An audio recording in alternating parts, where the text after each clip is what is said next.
রসালো গুড়ের গন্ধে বন বন করছে চারদিক, হাজারো লোকের সমাগম এই বাজারে। তবে এখানে কাঠি দিয়ে এক অভিনব কৌশলে পাত্র থেকে বের করা হচ্ছে গুড়, আর এই গুড়ের স্বাদ যেন অমৃত।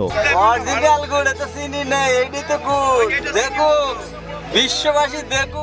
শীতের শুরুতেই জমে ওঠে চুয়াডাঙ্গার সারজগঞ্জের এই গুড়ের হাট। দেশের সবচেয়ে বড় খেজুর গুড়ের হাট বসে এই জেলায়। প্রতি সকালে গাছিরা আহরণ করা খেজুরের রস থেকে তৈরি করেন এই সুস্বাদু গুড়, আর প্রতিদিনের মতো সেই গুড় নিয়ে হাজির হন গাছিরা। প্রতি সপ্তাহে শুক্রবার ও সোমবার জমে ওঠে এই বিশাল হাট, যেখানে দেশের নানা প্রান্ত থেকে পাইকারি ব্যবসায়ীরা ছুটে আসেন এই খাঁটি গুড়ের সন্ধানে। নিজে গাছ কাটি, সকালবেলা গাছ খুলে আমরা রস জাল দিয়ে নিজে আমরা গুড় জাল দিয়ে গুড় তৈরি করি। আমরা গুড়ি কোনো ভেজাল দিই না।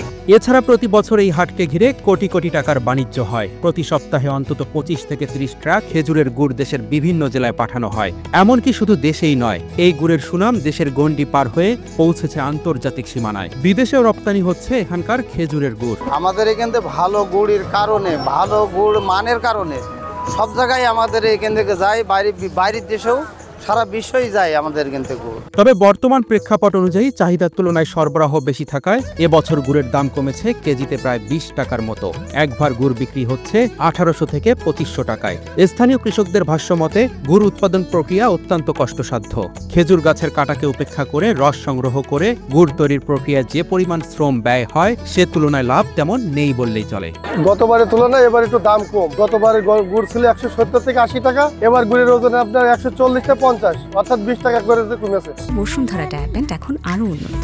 এই hot air through top sheet দ্রুত শোষণ করে সোনামণিকে দেয় কোমল অনুভূতি। এছাড়াও স্থানীয় কৃষকদের ভাষ্যমতে কিছু অসাধু ব্যবসায়ী বেশি মুনাফার লোভে গুড়ে চিনি আর চা পাতা মেশানো সহ বিভিন্ন ধরনের ভেজাল মিশিয়ে বাজারে সস্তায় গুড় বিক্রি করছেন। এতে এই বাজারের দীর্ঘদিনের সুনাম যেমন ক্ষুণ্ণ হচ্ছে, তার সাথে লোকসানের মুখ দেখতে হচ্ছে কৃষকদের। কিছু অসৎ ব্যবসায়ী চাষি আছে, তারা গুড়ি অনেক কিছু ভেজাল মিশিয়ে আমাদের ভালো গুড়ির মান কমিয়ে দিয়েছে, আমাদের হুমকির মুখে ফেলে দিয়েছে। তারা গুড়ি অনেক ভেজাল মিশায়, এই যে বলছে যে চা পাতে মিশাই, কিন্তু এরা কিভাবে কি করে আমরা তো কি সেটা জানি না। কিন্তু আমরা তো সবচেয়ে সুন্দর গুড় আমরা জনগণের খাওয়ানোর জন্য চেষ্টা করি। চুয়াডাঙ্গা কৃষি সম্প্রসারণ অধিদপ্তরের তথ্য অনুযায়ী এ জেলায় প্রায় 2,50,000 খেজুর গাছ রয়েছে। এসব গাছের রস দিয়ে বছরে 2500 মেট্রিক টন গুড় উৎপাদন করা হয়। তবে চুয়াডাঙ্গার কৃষি বিপণন কর্মকর্তা মোহাম্মদ শহীদুল ইসলাম জানান, এই গুড়ের স্বাদ আস্তে আস্তে কমতে শুরু করায় বিভিন্ন জেলায় এই গুড়ের সুনাম ক্ষুণ্ণ হচ্ছে বলে জানান এই কৃষি কর্মকর্তা। চুয়াডাঙ্গা জেলার সারজগঞ্জ বাজারে বৃহত্তম গুড়ের হাট বসে প্রতি সপ্তাহে 2 দিন,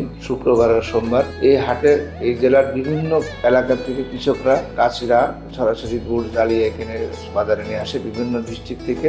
আমরা দেখছি যে ইতিমধ্যে যে আমাদের খেজুরি গুড়ে চুয়াডাঙ্গা জেলার যে সুস্বাদু একটা খেজুরি গুড়ের স্বাদ ছিল, সেটা আস্তে আস্তে হারিয়ে যাচ্ছে, কারণ এর ভেতরে চিনি মিশানো হচ্ছে, আমরা যেটা জানতে পেরেছি।